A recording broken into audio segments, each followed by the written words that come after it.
I'm Lauren Herrera of SmashTheScale.com, a 45-day program so you can break free from yo-yo dieting and self-sabotage so you can feel amazing in your skin.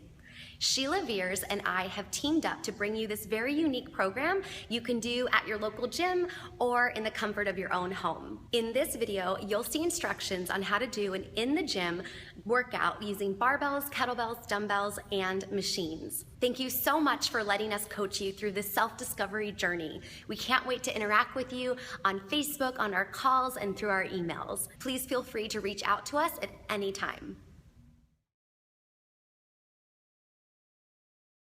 When you guys are at the gym, you're going to do the same exact warm-up every single workout. You can just print off your sheets and follow along. So we're gonna do 10 squat to stands, 5 lateral lunges on each leg, and then 10 push-ups. And you can definitely do push-ups on your knees, or you can do a full push-up on your toes, whatever's gonna feel more comfortable.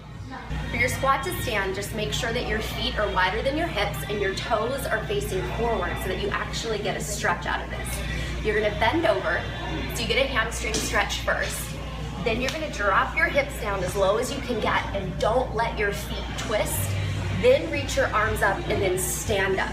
So you're gonna get a full body stretch and you're gonna get all your joints to get some good movement in them. So as a profile, toes face forward, bend over, drop the hips down, arms up, and stand up. So you're gonna do 10 of these. Your lateral lunge is gonna be wider and your toes, again, are gonna face forward.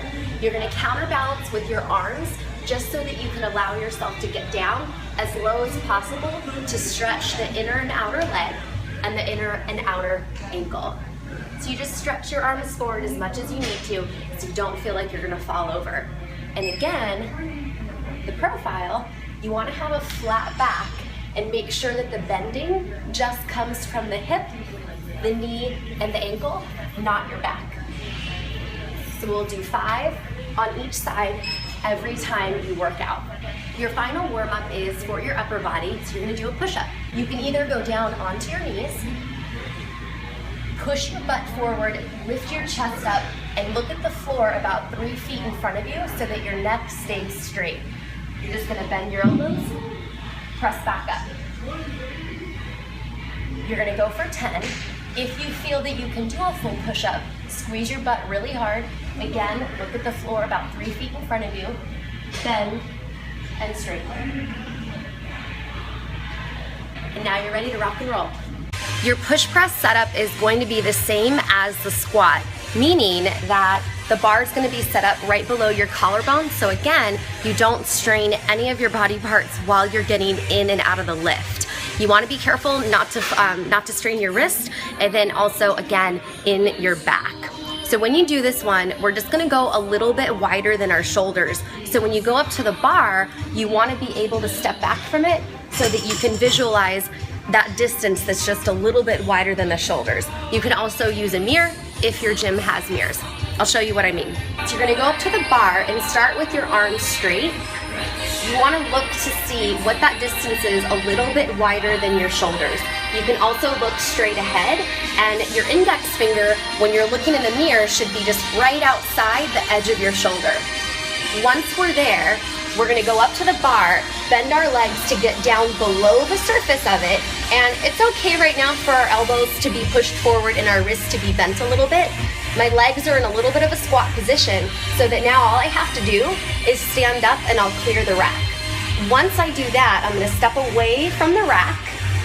My feet are gonna be directly underneath my butt cheeks, and I'm tight, I'm ready to go. I'm gonna take a little teeny tiny baby knee bend so that I can force the bar overhead. As it goes overhead, I'm gonna poke my head through the window of my arms so that the bar is above the shoulders, above the hips, and above the ankles. As the bar comes down, I'm gonna lean my chest back because that's gonna get my nose out of the way. I don't wanna do a little chicken move with my neck. I want this to come from my core and the rest of my spine, not just the spine and my neck. So I'm gonna do a little baby knee bend, push it up overhead, bring it back down. Baby knee bend, push it up, bring it back down. So that's a push press. You can also do a strict press, which is going to be a lot more work. I'm gonna squeeze my butt cheeks and push them forward. That's gonna force my chest back and my nose out of the way. I'm gonna push the bar up, and this is actually my rest position with the bar overhead. I'm gonna take a big inhale and hold my breath. Push it overhead. So this has a lot less movement, and I'm holding my breath again while the bar is in motion. When you're done, you'll keep it on your chest is lifted a little bit. You'll just walk straight into the rack and then bend your legs to put it down. So you can do either one, push press or a strict press. Approach the bar by placing the hands a little bit wider than shoulder distance. Bend the elbows and the knees to get below the surface of the bar. Stand up, lifting the bar off safely. For push press, small knee bend as you push the bar overhead, hips swinging back, bar pressing slightly backwards. For a strict press, push your hips forward, push your hips back as you drive the bar overhead. When the bar is overhead, more body weight's towards the toes, and when it's down, more body weight is into the heels. Walk forward against uprights, bending legs to return bar to the hooks. For your lateral shoulders, you're gonna stand with your heels pretty much together, kind of like a ballerina. You're gonna bend your knees a little bit, and you're gonna put your pinkies up against the back edge of the dumbbell. You're gonna stand with them in front of you. They're not gonna touch your thighs, and you have a little bit of a bend to your elbow. So I always feel like I'm a ballerina when I do this. You're gonna lift the arms up, and you wanna get the pointy part of your elbow to face the room behind you, and the part where you get your blood drawn, that's gonna face forward. You're gonna keep your elbows bent just a little bit the whole time. You don't wanna go up and straighten your arms because that's gonna put all the pressure right here. So if you were to watch from the ceiling, the arms are gonna stay slightly bent, and that's gonna allow you to really feel the shoulder. You're gonna work the outside edge of your shoulder, the back of the shoulder. You're gonna set up a bench at an angle, and then you're gonna get sideways. So one leg's gonna be off the short edge, and then one leg is gonna be in the front off of the long edge of the equipment. You're gonna lay down on the upper part of your opposite arm, and then you're gonna hold the dumbbell with your pinky all the way up against the back edge of it. Your forearm, the bottom forearm, is just laying on your thigh, and that's gonna help us mark where our other forearm, the moving one, is going to land. So you have to keep your head up the whole time. You're gonna open a door, and then you're gonna bring it back down. So the trick is to keep tension in your wrist so that your wrist stays flat as you bring the arm up.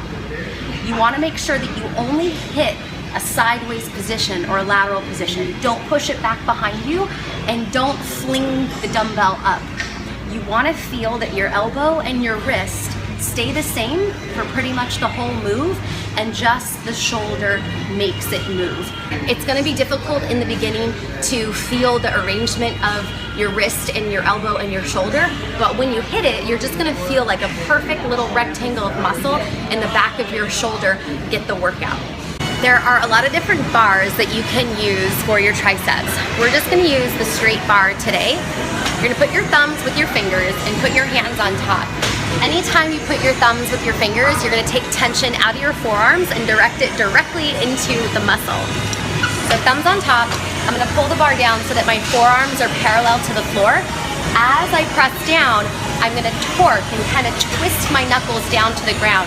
So the jewelry part of the hand is facing the floor, and when my elbows are bent, the jewelry part of the hand is gonna be facing the wall in front of you. So you have a nice straight wrist the entire time.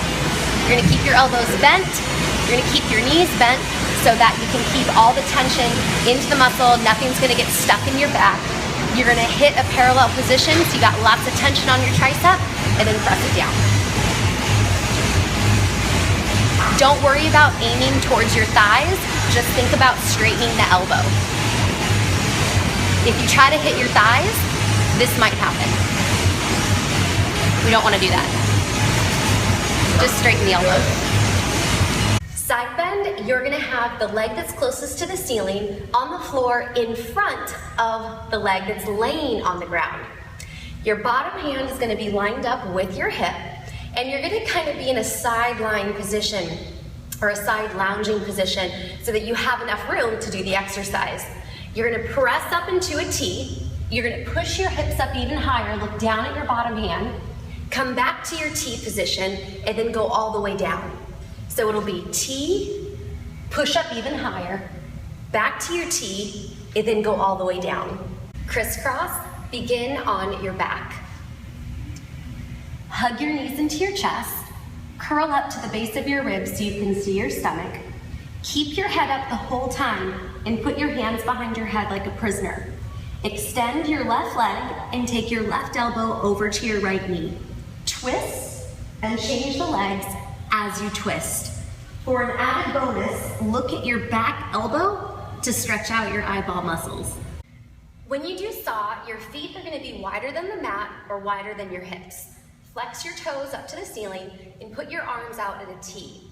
You're going to twist, stretch down, come back up and center at the same time.